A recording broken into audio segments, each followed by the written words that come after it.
गीता जी के 5वें अध्याय। उसके उपरांत अर्जुन ने पूछा कि हे कृष्ण, आप कर्मों के संन्यास की और फिर निष्काम कर्मयोग की प्रशंसा करते हैं, कर्म योग की प्रशंसा करते हैं। इसीलिए इन दोनों में एक तो निश्चय किया हुआ कल्याणकारक होवे, उसको मेरे लिए कहिए।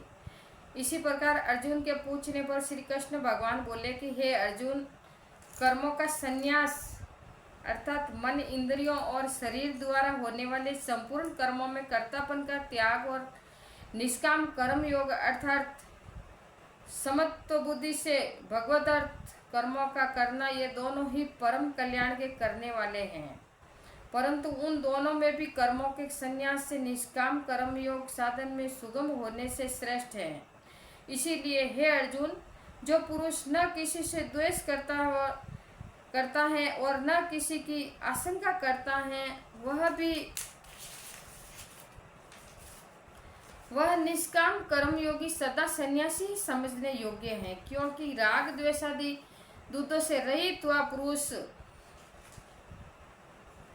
सुखपूर्वक संसार रूप बंधन से मुक्त हो जाता है।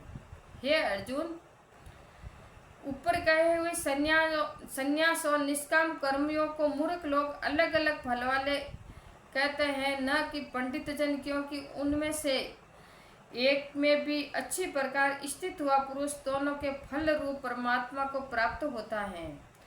ज्ञान योग्यों द्वारा जो परम धाम प्राप्त किया जाता है, निष्काम कर्म योग्यों द्वारा भी वही प्राप्त किया जाता है। इसीलिए जो पुरुष ज्ञान योग और निष्काम कर्म योग को फल रूप से एक देखता है, वही यथार्थ देखता है। परंतु हे अर्जुन, निष्काम कर्म योग के बिना संन्यास अर्थात मन, इंद्रियों और शरीर द्वारा होने वाले संपूर्ण कर्मों में कर्तापन का त्याग प्राप्त होना कठिन है, और भगवत स्वरूप को मनन करने वाला निष्काम कर्म योगी परब्रह्म परमात्मा को शीघ्र ही प्राप्त हो जाता है।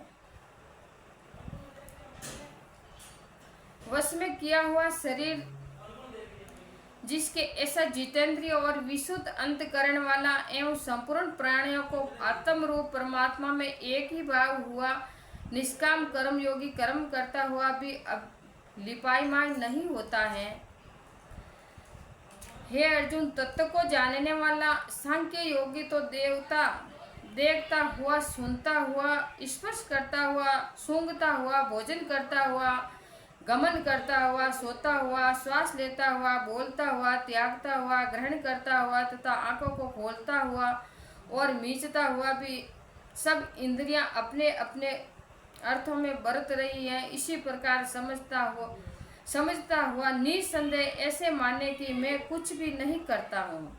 परंतु हे अर्जुन, देह अभिमानियों द्वारा यह साधन होना कठिन है और निष्काम कर्म योग सुगम है, क्योंकि जो पुरुष सब कर्मों को परमात्मा में अर्पण करके और आसक्ति को त्याग कर कर्म करता है, वह पुरुष जल से कमल के पत्ते के समान सदस्य पाप से लिपायमान नहीं होता है। इसीलिए निष्काम कर्म योगी ममत्व बुद्धि रहित केवल इंद्रिय, मन, बुद्धि और शरीर द्वारा भी आसक्ति को त्याग कर अंतकरण की शुद्धि के लिए कर्म करते हैं। इसी से निष्काम कर्म योगी कर्मों के फल को परमेश्वर के अर्पण करके भगवत प्राप्ति रूप शांति को प्राप्त होते हैं, और सकामी पुरुष फल में आसक्त हुआ कामना के द्वारा बंधता है। इसीलिए निष्काम कर्म योग उत्तम है। हे अर्जुन, वश में है अंतकरण जिसके ऐसा सांख्य योग का आचरण करने वाला पुरुष तो निसंदेह न करता हुआ और न करवाता हुआ 9 द्वारों वाले शरीर रूप घर में सब कर्मों को मन से त्याग कर अर्थात इंद्रियों के अर्थों में बरतती है, ऐसे मानता हुआ आनंद पूर्वक सच्चिदानंद घन परमात्मा के स्वरूप में स्थित रहता है। परमेश्वर भी भूत प्राणियों के न कर्तापन को और न कर्मों को तथा कर्मों के फल को संयोग को वास्तव में रचता है, किंतु परमात्मा के सकाश से प्रकृति ही प्रतीति है, अर्थात गुण ही गुणों में बरत रहे हैं।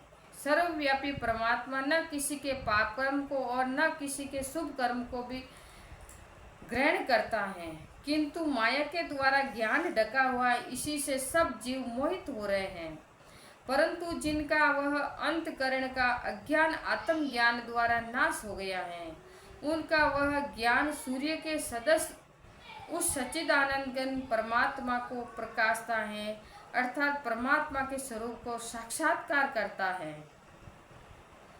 हे अर्जुन, तद्रूप है बुद्धि जिनकी तथा तद्रूप है मन जिनका, और उस सच्चिदानंद परमात्मा में ही है निरंतर एक ही भाव से स्थित जिनकी, ऐसे तत्परायण पुरुष ज्ञान के द्वारा पाप रहित हुए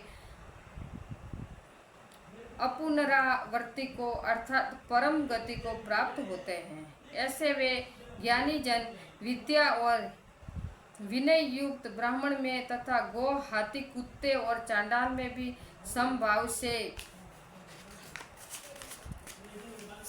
से देखने वाले ही होते हैं। इसीलिए जिसका मन समस्त भाव से स्थित है, उनके द्वारा इस जीवन अवस्था में ही संपूर्ण संसार जीत लिया गया है, अर्थात वे जीते हुए भी संसार से मुक्त हैं, क्योंकि सच्चिदानंद घन परमात्मा निर्दोष और सम है। इसी से वे सच्चिदानंद घन परमात्मा में ही स्थित हैं। जो पुरुष प्रिय को अर्थात जिसको लोग प्रिय समझते हैं, उसको प्राप्त होकर हर्षित नहीं हो, और अप्रिय को अर्थात जिसको लोग अप्रिय समझते हैं, उसको प्राप्त होकर उद्वेगवान न हो, ऐसा स्थिर बुद्धि संशय रहित ब्रह्मवेत्ता पुरुष सच्चिदानंद परब्रह्म परमात्मा में एक ही भाव से नित्य स्थित है। बाहर के विषयों में अर्थात सांसारिक भोगों में आसक्ति रहित अंतकरण वाला पुरुष अंतकरण में जो भगवान ध्यान जनित आनंद है उसको प्राप्त होता है, और वह पुरुष सच्चिदानंद घन परब्रह्म परमात्मा रूप योग में एक ही भाव से स्थित हुआ अक्षय आनंद को अनुभव करता है। जो यह इंद्रिय तथा विषयों के संयोग से उत्पन्न होने वाले सब भोग वे यद्यपि विषयी पुरुषों को सुख रूप भासते हैं, तो भी निसंदेह दुख के ही हेतु है और आदि अंत वाले अर्थात अनित्य हैं। इसीलिए हे अर्जुन, बुद्धिमान विवेकी पुरुष उनमें नहीं रमता है। जो मनुष्य शरीर के नाश होने से पहले ही काम और क्रोध से उत्पन्न हुए वेग को सहन करने में समर्थ है, अर्थात काम क्रोध को जिसने सदा के लिए जीत लिया है, वह मनुष्य इस लोक में योगी है और वही सुखी है। जो पुरुष निश्चय करके अंतरात्मा में ही सुख वाला है और आत्मा में ही आराम वाला है तथा जो आत्मा में ही ज्ञान वाला है, ऐसा वह सच्चिदानंद परब्रह्म परमात्मा के साथ एक ही भाव हुआ सांख्य योगी शांत ब्रह्म को प्राप्त होता है। नाश हो गए हैं सब पाप